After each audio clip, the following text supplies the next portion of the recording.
to the Aboriginal channel. This episode will be another part to Aboriginal forts and castles, but it also will be a continuation to the ugliest Aboriginal truth episodes, to where I have 4 parts in past uploads, but this one will be forts and castles with a continuation of the ugliest Aboriginal truth. And in the ugliest Aboriginal truth, I'm basically saying that during the Civil War, thousands of our people were slaughtered and millions were displaced and enslaved. Basically, our servitude, our slavery, was one of the outcomes of the Civil War. So basically right here, we're going to look in Louisiana at Ascension Parish, where a Civil War battle took place at. First, I'm going to show you the fort that exists there, that our people built there, and then I'm going to show you the ugliest Aboriginal truth there. It says right here that Fort Butler, which is in Ascension Parish, was a star-shaped earthen fortification, and it looked right here like this. And it says Fort Butler at Donaldson, Louisiana, 1865. It says Donaldson is a small city in and the parish seat of Ascension Parish in South Louisiana,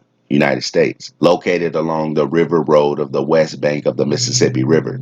And on a side note, Fort Butler has a memorial cemetery, and the cemetery is on mounds. As you can look back here in this picture, you see the mounds right here. Now, you see this soldier right here? See his little afro back there and the lofty chin? So we just learned that Fort Butler was a star fort that Indians built right there in Donaldsonville, Ascension Parish, Louisiana. Now we're going to correlate that area to the ugliest Aboriginal truth. Now look what it says right here. It says this fortification is a symbol of the African American contribution to their own freedom. Not only did black hands construct this cathedral, but African American soldiers helped in its defense. Now you understand that it's not talking about African Americans. It's talking about Indians fighting for their own land. But it's telling it to you this way because it wants to reinforce the false narrative. But we're going to go over here to an article I found from Donaldsonville, Louisiana. So right here you can see it says as many as 1,000 unmarked graves discovered at Shell refinery site. Right here in Donaldson, right up against the Mississippi River. So this article is at theadvocate.com. It says graves of 1,000 enslaved people found near Ascension refinery shell. Preservationists to honor them. It says the unmarked graves of as many as 1,000 slaves who toiled in the agricultural fields of 2 Ascension Parish plantations were uncovered 5 years ago by an archaeologist working for the Shell Covenant refinery, a finding that one state expert said is among the largest unknown burial grounds discovered in Louisiana. Goes on to say now the company is moving forward with a plan to remember those enslaved people. Pause. So if it's an unknown burial ground,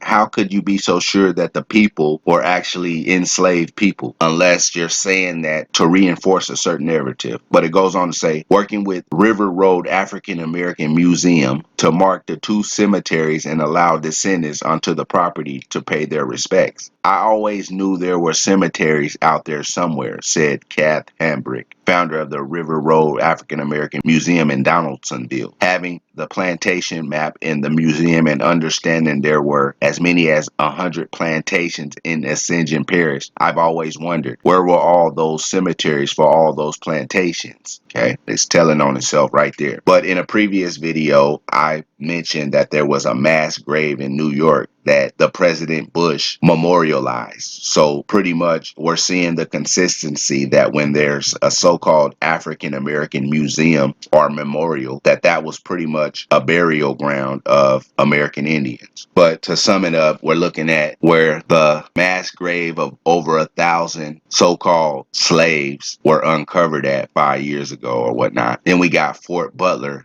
at Donaldsonville, Louisiana. And I'm telling you, it ain't no coincidence. So before you fix your mind to think about the tombs in Giza in Egypt or Africa, you need to think about these right here in the North American continent, from which we most likely descend from. Now, on a side note, if you look at this map, you will see that I got a lot of ground to cover. So it's no way that I'll be missing from action for too long. However, Rona has caused me to uproot. I had to leave states and go to where my mother was at because she lived in the hood. So through the history books, which has all been a lie. So therefore, if it's a lie, then what's the truth? If to lie, then what's